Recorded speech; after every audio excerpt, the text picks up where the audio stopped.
quelle est la différence entre conseil d'entreprise, comité pour la prévention et protection au travail et délégation syndicale?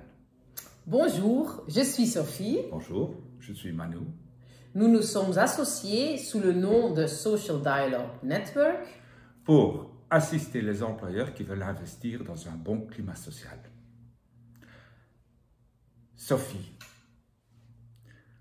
ces réunions avec les syndicats dans les entreprises, comment peux-tu expliquer la différence entre un conseil d'entreprise, le comité pour prévention et protection au travail, nous allons utiliser le mot CPPT. C'est plus facile. Oui.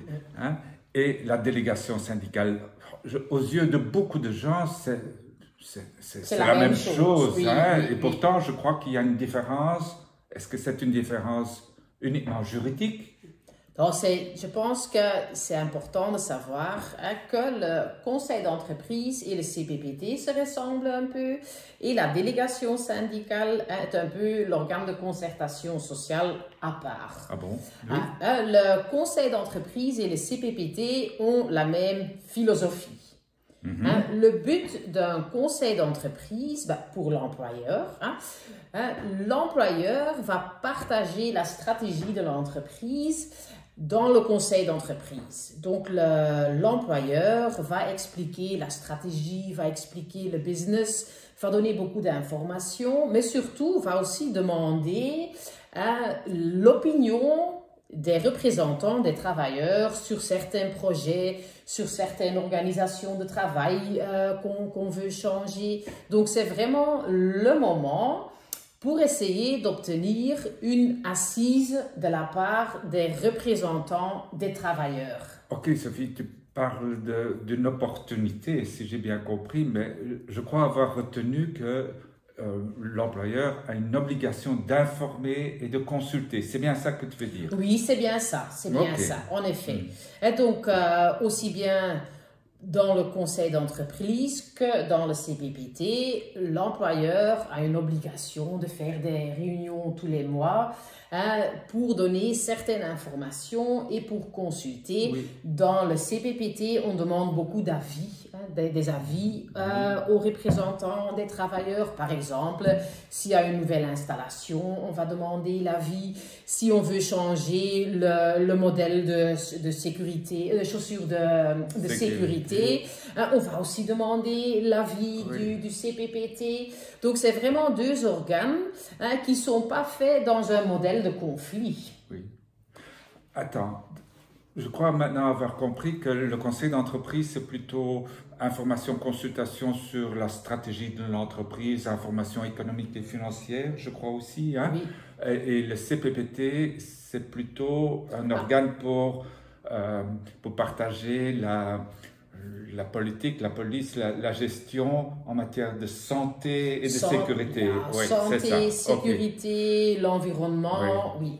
Et donc, je crois maintenant comprendre la frustration de certains représentants des travailleurs parce que, selon des enquêtes, il manque le sentiment qu'ils peuvent influencer la stratégie de l'employeur.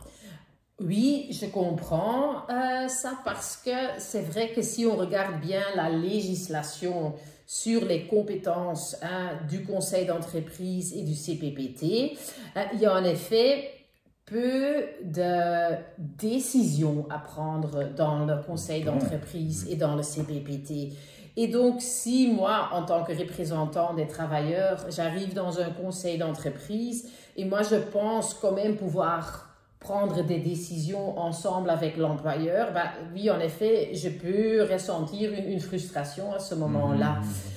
Bien sûr, Manu, je n'ai pas dit qu'il n'y a pas de décision, parce que le conseil d'entreprise a quand même aussi des compétences de décision, mais c'est des compétences de décision qui sont limitées.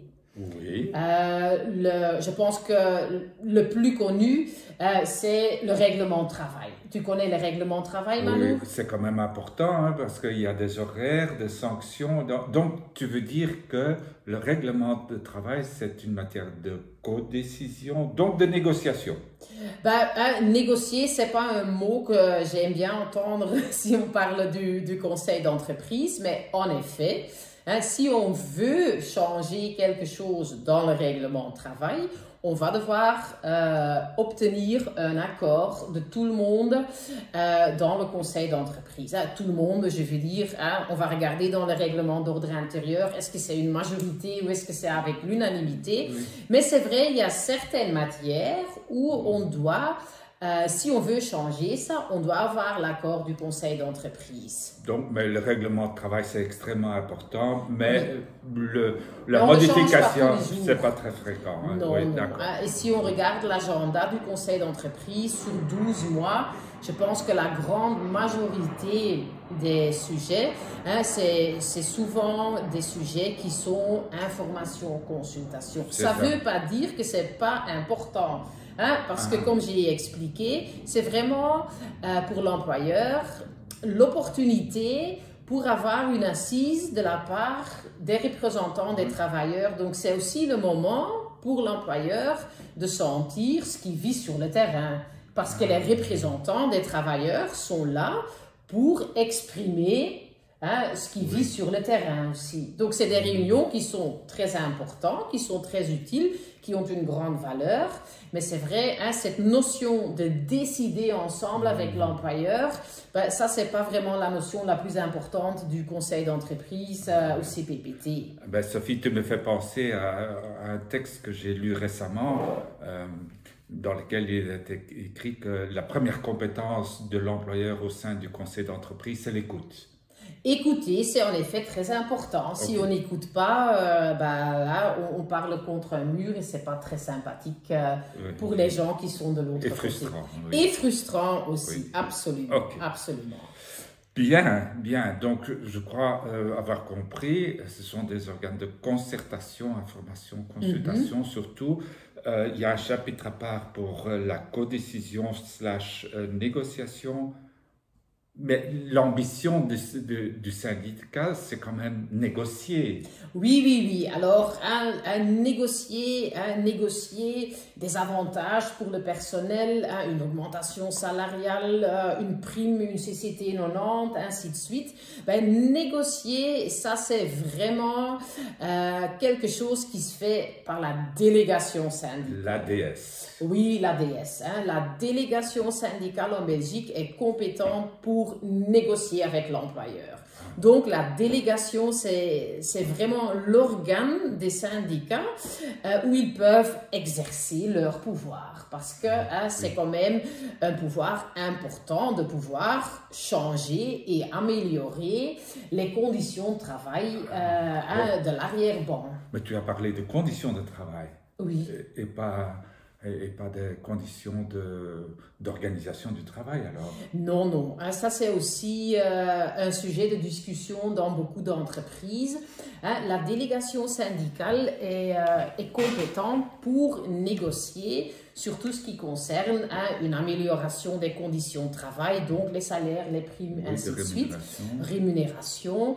Par contre, si l'employeur veut changer l'organisation du travail, par exemple, on veut créer un nouveau département, on veut changer quelque chose, une procédure, ça c'est organisation de travail. Et pour changer l'organisation du travail, il faut passer par le conseil d'entreprise et alors à ce moment expliquer et demander l'opinion des membres, des représentants des travailleurs. Information, consultation. Voilà, mais ce n'est pas une négociation avec la délégation syndicale. Il ne faut pas d'accord.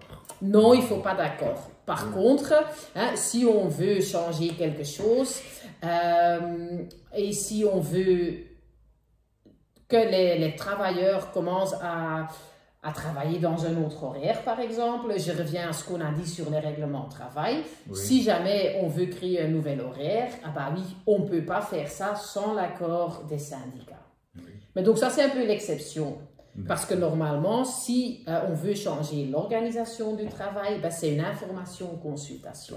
Donc les syndicats ont un pouvoir de négociation, et c'est vraiment un pouvoir très important, mais c'est négocier sur tout ce qui est des conditions de travail, hein, des primes des salaires, CCT, oui. ainsi de suite. Et donc c'est réservé à la délégation syndicale. Oui. Donc, si je comprends bien, au conseil d'entreprise, au CPPT, c'est très rare Oui. hein, qu'on négocie, hein, parce qu'il y a peu de matière de codécision. Par contre, il y a la liberté de négociation que la délégation syndicale peut exercer et revendiquer hein, une négociation, exiger une négociation avec l'employeur, je présume dans le cadre des lois et des conventions sectorielles. Oui, on conseille toujours les employeurs d'aller regarder s'il y a une exigence de négociation. Oui. Ok, est-ce qu'on est obligé de négocier ou pas hein? Oui, est-ce qu'il y a un cadre légal? Est-ce que c'est prévu par une société sectorielle? Ou est-ce que je ne dois pas négocier? Parce que les syndicats demandent souvent de négocier. Ils ont le droit. Ils ont le droit, mais bien sûr, ils ont le droit. C'est logique aussi hein, qu'ils le demandent, oui. Mais c'est à nous, en tant qu'employeurs, de bien savoir, est-ce que ça, c'est un sujet que je dois négocier ou pas? Oui. Et c'est pour ça, nous, ce qu'on appelle toujours, nous, on aime bien faire la distinction entre les organes de concertation sociale. Ne commence pas à négocier dans le conseil d'entreprise, parce que le mindset des gens qui sont dans le conseil d'entreprise va changer. Une négociation, ce n'est pas une réunion où on discute de la stratégie de l'entreprise. Si on commence à négocier dans le conseil d'entreprise, ben, les réunions seront moins paisibles. Oui, un autre état d'esprit. Un autre état d'esprit, absolument. D'accord. Peut-être pour terminer, encore un petit mot, Manu, sur comment est-ce que j'ai accès à un mandat conseil d'entreprise et délégation. Ça m'intéresse, Sophie. Oui, juste pour terminer. Si moi, en tant que travailleur, je veux avoir un mandat au conseil d'entreprise, au CPPT, moi, je vais participer aux élections sociales. Et comment est-ce que je peux participer aux élections sociales? Déjà, les élections sociales, c'est tous les 4 ans. Oui. Et c'est le permanent des syndicats qui va introduire une liste auprès des employeurs. Une liste de candidats. Une liste de candidats, oui. Et pour la délégation syndicale, moi je suis nommée par le permanent des syndicats. Donc je ne dois pas obligatoirement participer aux élections sociales. Oui. Je pense que la plupart des membres de délégations syndicales ont aussi participé aux élections sociales, mais ce n'est pas une obligation.